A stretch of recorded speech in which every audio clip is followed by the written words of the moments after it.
Alright, look guys, I got a lot to talk about in 15 minutes or less, so I'm going to make this as short as possible. Hi guys, welcome to a new episode of AB in the Films, and here we go. Okay, there are going to be spoilers in this video, so if you haven't seen the movie, I mean the movie's been out for almost a month, so pretty much everybody has seen this movie by now. If you haven't, go see the movie and then come back and watch this review if you actually give a crap. But I'm going to talk about The Dark Knight Rises. I just got back from the theater today going to see it, and to be honest with you, when this movie, when I saw the trailers for this almost a year ago, I got really hyped. I got really hyped because of one thing. Now, I should mention this. When The Dark Knight came out, I didn't know much about Batman. To be honest, I knew very little about Batman because, let me tell you this, I never read the comic books. And I don't know very much about Batman. I never saw the Batman series. I never really watched the movie. The first two, the Tim Burton Batman movies I have seen. The Schumacher movies I have not seen. I saw Batman and Robin, I hated it. But anyway, yeah, I don't know that much about Batman. The only reason I went to see Dark Knight was because of Heath Ledger's performance, and let me tell you, that alone was worth the price of admission. But I know this is going to sound weird. I didn't get the movie. I didn't understand what the Joker's purpose was. I didn't get what Batman was. But aside from that, I didn't even know who Bruce Wayne was. They kept saying Bruce Wayne. I'm like, who is that? Oh, it's Batman. Oh, okay. 'Cause I don't know much about Batman, but now I do. Okay, so I was hyped to see this movie. Really hyped. And to my surprise, the weekend of its release and a few weeks after that, a lot of my friends were telling me, don't go see this movie because it's not that good. What? You know, like a lot of people were saying that they didn't like it. A lot of people didn't like it. They didn't think it was that good. Because, you know, this is following The Dark Knight. You know, this is one of the greatest superhero movies of all time. And a lot of people didn't like it, and I even saw Doug Walker's review of it, the Nostalgia Critic, who I love, and he didn't give it a good review. He didn't like it that much, and that shocked me. And not only he didn't like it, but a lot of my friends didn't like it, and I thought, you gotta be kidding me. I mean, aside from The Avengers, this is one of the most anticipated films of the year coming out, and almost all my friends don't like it. Some of my friends did like it. They did give it some positive reviews. So I said, okay, I gotta see this then. So I went in the theaters to go see it. And I honestly was a little bit prepared. I had to prepare myself this time because when I go... Now I should say this. I love Christopher Nolan's films. I think he's a brilliant director, he's a great storyteller, and he writes these complex stories. I think that's a good word to say. Because let me tell you something, you can never get the movie the first time you watch it. And I know what you're saying. How could you not have understood Dark Knight the first time you saw it? Well, I didn't understand Batman. I didn't know much about Batman. I knew very little about the subject of Batman. Like when I saw The Dark Knight for the first time, I didn't get it. I didn't understand the movie. So I had to watch it again when it came out on DVD. But for every one of his movies, I always have to watch at least more than once to get it. Memento, Insomnia, Batman Begins, I understood the first time, obviously. I got that. Dark Knight I had to watch again. Inception I think took me 7 times to get. Because the first time I gave it a negative review. I didn't get it at all. I didn't get it. Love Inception. It's one of my top 20 favorite films. You've seen that video, but I'm not going to talk about that. Anyway, Dark Knight Rises. I walked out of this movie at the end of the film feeling very satisfied. Like, I didn't need to see it again. I pretty much understood it. And I liked the way it ended because in the trailers, obviously, it said that this was going to be the final Batman film from Christopher Nolan. It said the epic conclusion. This is it. And, of course, it ties back into the first one. I mentioned there are going to be some spoilers in this. The end of the movie, in my opinion, my jaw dropped. My jaw dropped. I was shocked. Not because it was bad. I mean, I found it sort of boring towards, like, the last hour of the film, I think.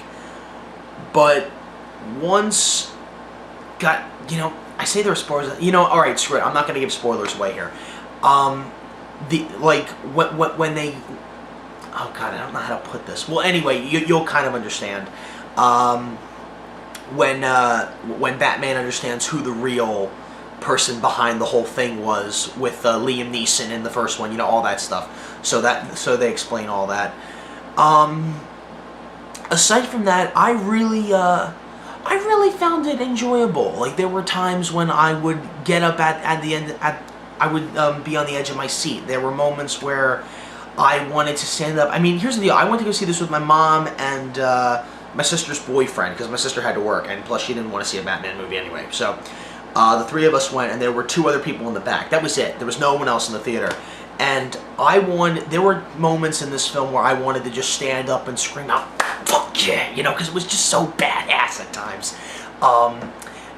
Okay, screw it. There are going to be spoilers. The scene where Bane and his men invade Wall Street, and they come out on these motorcycles with hostages, and Bruce Wayne has not showed up as Batman yet. All of a sudden, he just comes out of nowhere as Batman, and he just beats the shit out of these guys. You just want to get up and scream like, "Yes, he's back!"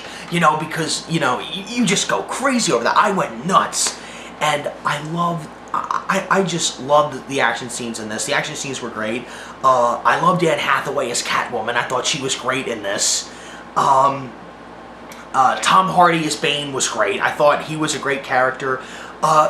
What he does in this movie really shocked me, what he does to Gotham in this film. I remember thinking to myself, man, why didn't the Joker do this? I mean, the Joker, the only plan he had was just to take Harvey Dent from, the high road and bring him down to his level. That was his only plan, and with a little chaos involved. That was the whole point.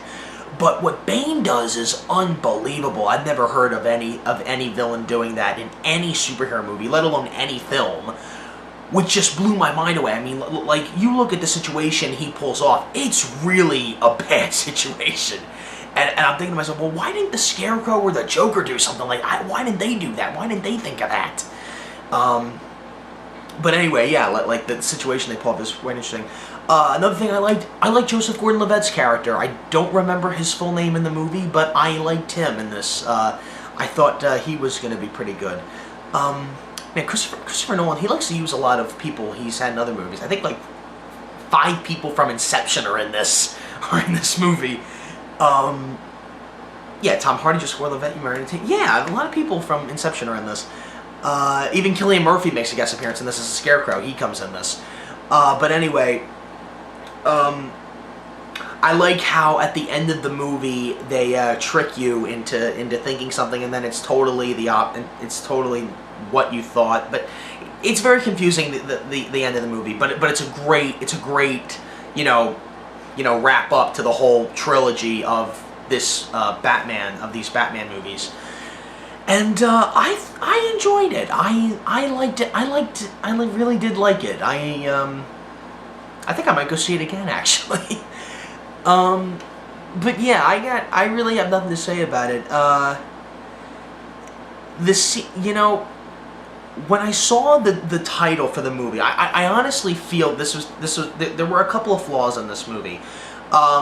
This might sound like I'm nitpicking, but starting with the title, why is it called The Dark Knight Rises? I mean, obviously, yeah, I know why it's called Dark Knight Rises, but they couldn't come up with a better title? I mean, it almost sounds like that Christopher Nolan is repeating himself.